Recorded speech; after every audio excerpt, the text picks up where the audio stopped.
Las noticias nos sacuden, México vuelve a estremecerse tras los informes que hablan del abatimiento de Nemesio Oseguera Cervantes, más conocido como el Mencho, líder del cartel Jalisco Nueva Generación.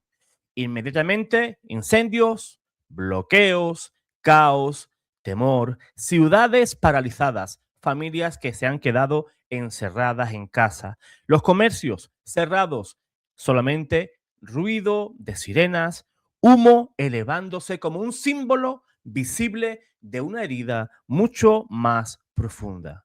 Pero hoy no quiero hablarte solamente del narcotráfico, quiero hablarte del corazón humano, porque cuando cae un hombre poderoso en la estructura del crimen, muchos se van a preguntar, ¿se acabó el mal? ¿Se terminó la violencia? ¿Ahora tendremos paz? Y la respuesta, hermanos, si somos honestos, es dolorosamente clara. No necesariamente.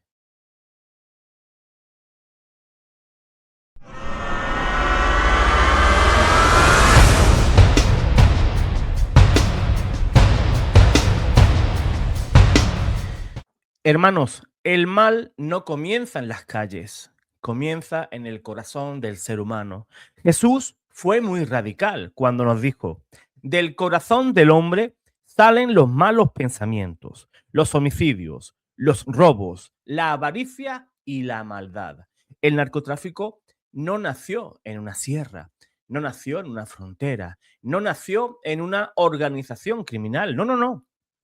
Nació en corazones que eligieron el dinero sobre Dios, el poder sobre su conciencia y la violencia sobre la misericordia. Cuando un líder cae, como es este caso, el caso del Mencho, el sistema tiembla. Pero si el pecado no cae, el mal se va a reorganizar. Y esto no es solamente un problema de México, este es un problema universal, es un problema espiritual. Muchos celebran cuando el criminal es abatido. Y humanamente lo podemos entender. El Estado tiene el deber de proteger a la sociedad.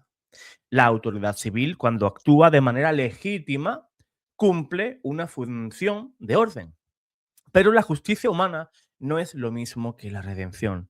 El catecismo enseña que Dios no quiere que la muerte del pecador.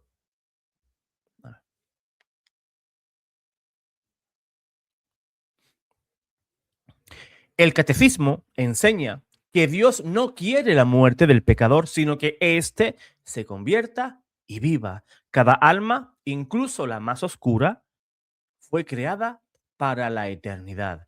La pregunta que nos estremece no es solamente ¿qué pasará ahora con el cartel?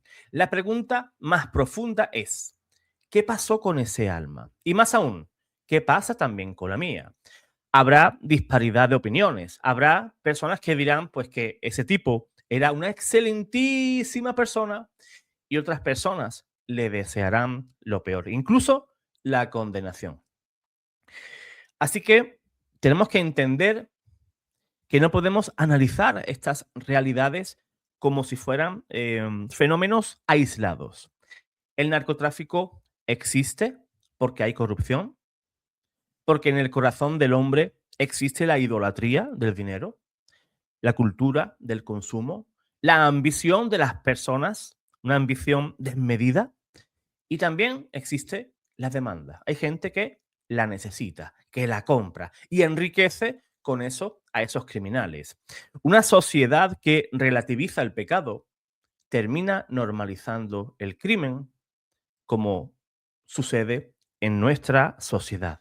Cuando la familia se debilita, cuando nuestra fe se diluye, cuando la juventud crece sin sentido trascendente, cuando la iglesia es marginada de la vida pública, el vacío lo va a ocupar, como es en este momento, el poder del dinero, el poder de ser más grande que el otro.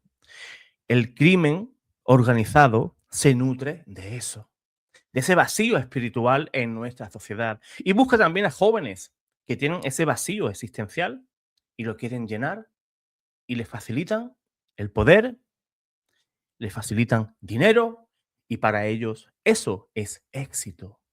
El crimen, el crimen organizado no es solamente una red de armas, es una consecuencia del vacío de Dios que vivimos en nuestro mundo. Y este mal no es solamente un mal que esté en México, sino que es a nivel mundial.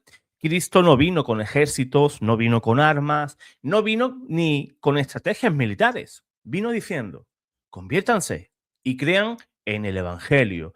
La conversión es la verdadera revolución. El católico que quiere vivir su fe hoy, en nuestros tiempos, ese sí que es un revolucionario. Como tu hermano, como tu hermana. Sois revolucionarios y estamos en contra, ¿verdad?, de aquellos que nos dicen que ser católico, que ser cristiano, eso es algo antiguo, que eso no vale la pena, que Dios no existe. Así que hoy quiero que este video toque el corazón de mucha gente y necesito que lo compartas porque necesitamos conversión.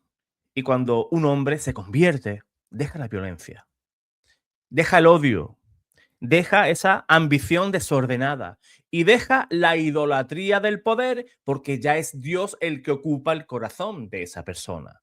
Imagínate por un momento, si miles de jóvenes mexicanos se encontraran con Cristo vivo, si miles de familias volvieran a rezar el Santo Rosario, si miles de hombres abandonaran el pecado mortal, si miles de empresarios rechazaran la corrupción, si miles de políticos temieran a Dios más que a las encuestas, eso sí derrumbaría las estructuras criminales. No por la fuerza, sino por santidad. Esa santidad que nos atrae, que nos estimula y que nos acerca a Dios. México no es solamente escenario de violencia. México, hermano, que me estás viendo, es tierra mariana, es tierra de mártires, es tierra consagrada a la Virgen de Guadalupe y donde hay tanta luz espiritual, el enemigo, nuestro enemigo, porque tenemos un enemigo en común, lucha con mayor intensidad. La violencia que vemos es también una batalla espiritual. San Pablo lo decía con claridad en Efesios. Nuestra lucha no es contra carne ni sangre. Hay una dimensión invisible que no podemos ignorar. El odio, la brutalidad, la deshumanización son frutos de una cultura que ha perdido el sentido del pecado. Y cuando el pecado deja de llamarse pecado, la violencia se vuelve normal.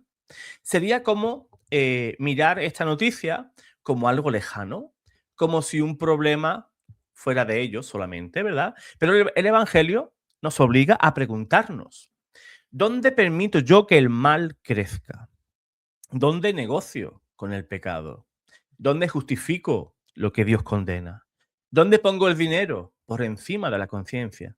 ¿Dónde callo cuando yo debería de dar testimonio? Una conversión comienza aquí en tu casa, mi hermano. Comienza por mi confesión, comienza por mi arrepentimiento, comienza por mi decisión concreta de vivir en gracia, en buscar la santidad, en buscar el Señor y en buscar el amor maternal de nuestra Madre del Cielo. No podemos pedir paz social mientras vivimos en una guerra interior contra Dios. Una guerra invisible, pero que tú y yo mantenemos esa lucha interior contra Dios porque no queremos convertirnos.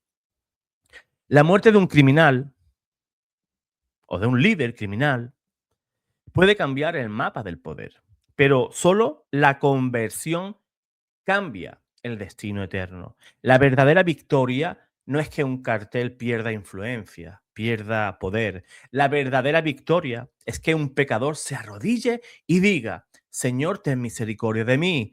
Eso desarma, hermano, al infierno. Eso rompe cadenas invisibles. Eso transforma la historia. Y además hay una fiesta en el cielo por cada pecador que se convierta. Quizás esta noticia no sea solo un acontecimiento político, quizás sea la advertencia o una de las advertencias espirituales que estamos recibiendo. Toda vida es frágil. Todo poder humano es pasajero. Toda riqueza mal adquirida se evapora. Todo imperio de violencia termina creyendo. Pero el alma permanece. Ese imperio que tenía muchísimo poder, al final cae. Pero el alma de los buenos y de los malos permanece, para cielo, para infierno. Hoy es día de preguntarnos, si esta noche me presentara ante Dios, ¿yo estoy preparado? No miremos a los demás, mírate tú, me miro yo. La conversión no es opcional. Estamos en tiempos de cuaresma. La conversión es urgente. Ni tú ni yo tenemos comprada esta vida. Aquí estamos de prestado, como decía mi abuela. Mi abuela decía que aquí estamos de prestado. Nada es nuestro. Nada. Solamente Él es el dueño de todo. Hermanos, no basta con que caiga un hombre. Debe caer el pecado. No basta con apagar un incendio. Tenemos que apagar la idolatría galopante del pueblo de Dios. No basta con reforzar la seguridad. Está muy bien, sí, pero hay que reforzar también la conciencia. Recemos por México, mi México que me duele. México, un país al que amo tanto. Recemos por las víctimas. Recemos por quienes viven con miedo. Recemos incluso por esos pecadores endurecidos, porque la única paz duradera nace de rodillas. Que la Virgen María, Reina de la Paz, obtenga para México y para cada uno de nosotros la gracia de una conversión profunda y que donde hoy hay humo, donde hoy hay caos, mañana haya arrepentimiento y gracia. México, no sabes lo que me dueles. No sabes lo que me dueles. Dios, pues proteja a México y Nuestra Señora de Guadalupe proteja y cubra con su manto a todos nuestros hermanos mexicanos. Hermanos mexicanos, un hermano que os quiere, que os ama en Cristo Jesús, os envía un fortísimo abrazo en estas horas tan difíciles. Dios os guarde, Dios os bendiga.